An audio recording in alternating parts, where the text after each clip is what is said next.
귀촌 일기 3.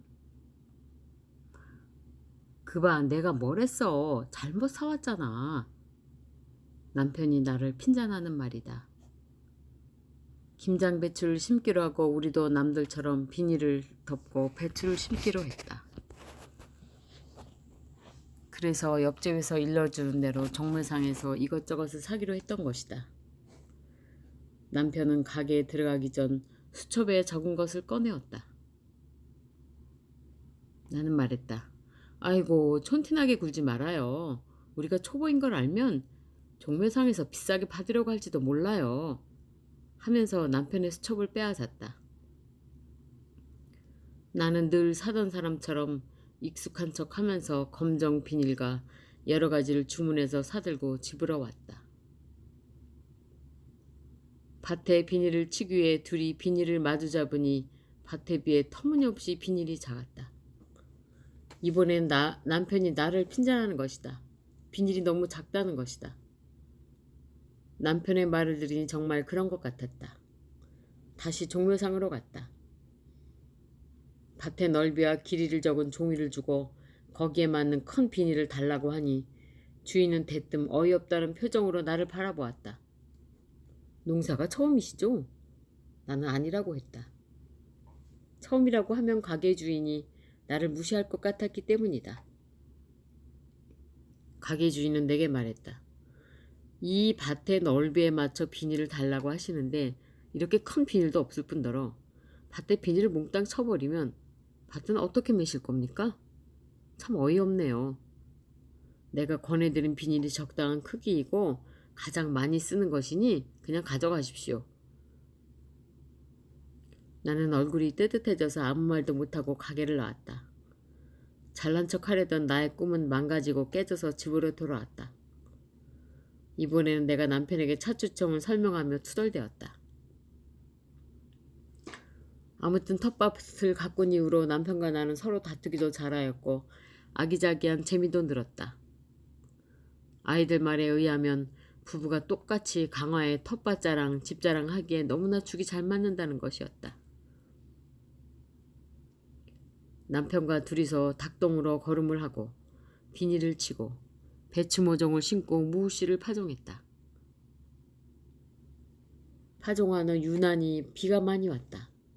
입추가 지나고도 장마 못지않은 많은 비가 내렸다.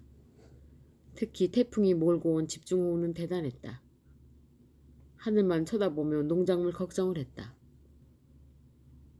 인천에 있다가 며칠 만에 강화로 가니 겨우 돋아나던 무싹도 가녀린 배추 모종도 깡그리 없어져 버렸다. 대부분 비에 물크러지고 그나마 남아있던 것들도 벌레가 갉아먹어 밑둥만 남아버린 것이다. 강화 특산물인 무, 순무도 씨가 떠내려가서 하나도 싹을 틔우지 못했다. 모두들 하늘만 바라보며 걱정을 했다. 올해 같은 이상기후는 유례가 없으며 대흉년이라고도 했다. 다른 집들도 사정이 비슷해서 새로운 모종으로 몇 번씩 바꿔야 했다. 우리 밭도 다시 배추 모종을 심으려 했지만 이미 모종은 팔지도 않았다. 이웃의 수소문에서 겨우 모종을 새서 얻어서 심었다. 때는 9월 중순이어서 날씨는 찬바람이 나기 시작해 바람에 간들거리는 어린 모종이 안쓰러웠다. 아마도 모종이 늦어서 배추 속이 여물기는 어려울 거라고들 했다. 하지만 정성을 다하기로 했다. 배추를 심을 때 준 거름도 비에 다 씻겨갔을 것 같아서 나는 다시 거름을 주기로 했다. 오줌 발효된 것도 주고 그동안 장만해 놓은 퇴비를 주기로 했다. 공장에서 나오는 화학비료 따위는 우리 밭에 거름으로 주지 않을 거야. 나는 자연농을 고집하기로 한 만큼 밭을 애중중개했다. 마치 무식한 엄마가 자기 자식은 세상에서 제일 잘난 줄 아는 것과 같았다. 우리 밭은 땅만 파면 지렁이가 득실거리고 온갖 벌레들의 천국이었다. 어떤 때는 마당에서 두꺼비가 커다란 눈을 꿈뻑이며 쳐다보기도 하고 두더지가 땅속으로 돌아다녀 땅을 파놓았다. 나는 이런 자연의 것들을 온전히 지켜주고 싶었다. 병충해는 시간이 지날수록 천적에 의해 해결되겠지. 벌레가 먹으면 어때? 나도 벌레랑 같이 먹어야지.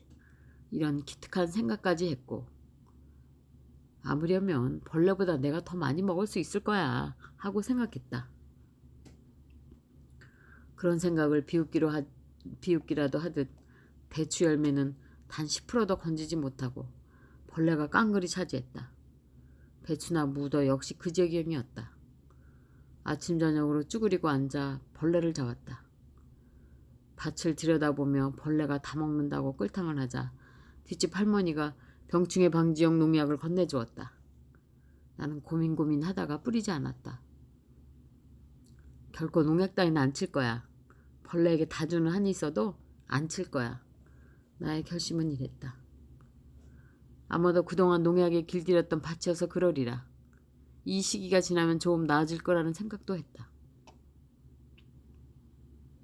나는 퇴비를 주기에 퇴비통을 열었다. 그동안 풀과 여러 가지 음식 부산물들을 큰 통에 잔뜩 넣어놓고 썩혀놓은 것이다. 통을 여는 순간 갑자기 고약한 냄새가 코를 찔렀다. 오래된 시궁창에서 썩어가는 바로 그 냄새였다. 퇴비를 잘못 썩혔나? 이런 생각이 들었다. 무언가 잘못된 것만 같았다. 이걸 밭에 줄 수도 없고 어디다 버릴 데도 없고 참으로 난감했다. 앞집 아줌마에게 하소연했더니 아무렇지도 않은 얼굴로 원래 그런 거야. 그럼 뭐 걸음이 향기라도 날 줄 알았어? 하고 말한다. 그런 거라니. 유기농 걸음은 뭔가 달라야 한다고 생각했다. 향기까지는 아니더라도 흙냄새 같은 것일 줄 알았다. 그런데 이렇게 지독하게 시궁창 썩는 냄새라니. 나는 내심 놀랐다. 그리고 크게 깨닫는 게 있었다. 이것이 있으므로 저것이 있고 이것이 생함으로 저것이 생한다. 이것이 없으므로 저것이 없고 이것이 멸함으로 저것이 멸한다. 부처의 말씀대로 깨끗한 곳과 더러운 곳의 구별은 없었던 것이다. 아름답고 향기로운 꽃과 과일은 더러운 우물과 하나였던 것이다. 정확한 순환의 법칙이 존재하는 것을. 일체 유심종. 모든 것은 마음먹기에 달렸다. 나는 그걸 문자로만 알고 있었던 것이다.